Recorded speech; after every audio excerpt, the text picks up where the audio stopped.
Alan had never ridden in a carriage before. Initially, he found it exciting, but after a day, the constant jostling became tiresome, and his excitement waned, replaced by a sore bottom.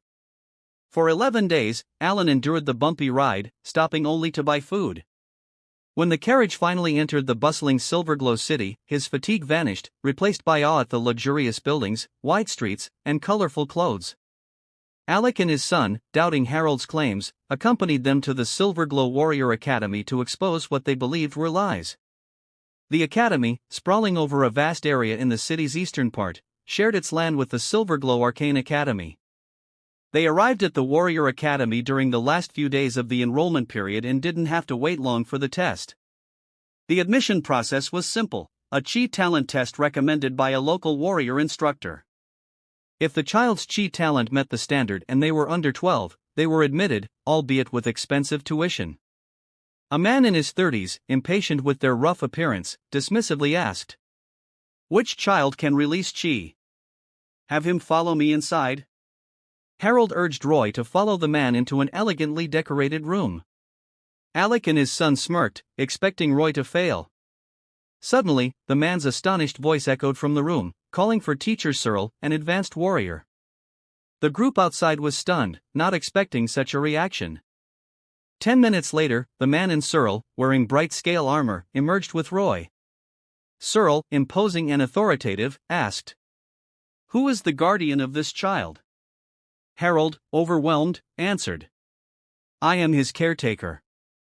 Searle announced, "This child has exceptional talent. The Silverglow Academy will admit him without charging fees. His warrior training will be our responsibility. Any questions?" Harold, stammering with gratitude, said, "No questions. We are honored." Searle patted Roy's head and said, "He will train with us for the next 4 years.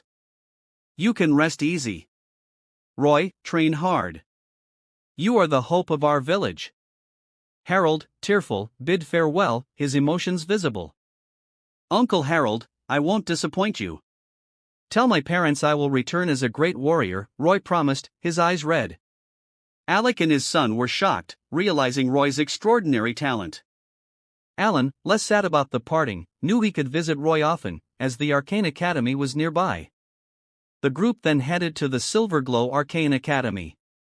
Harold, wiping away tears, resolved not to embarrass the children. The Arcane Academy's enrollment was also ending soon, making the hall crowded with well-dressed families. After submitting their introduction letters, they joined the long line.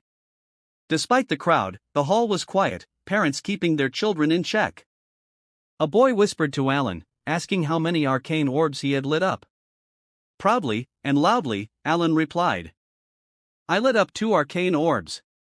His voice echoed, causing laughter and mocking comments. Harold, embarrassed, quickly covered Alan's mouth, urging him to be quiet.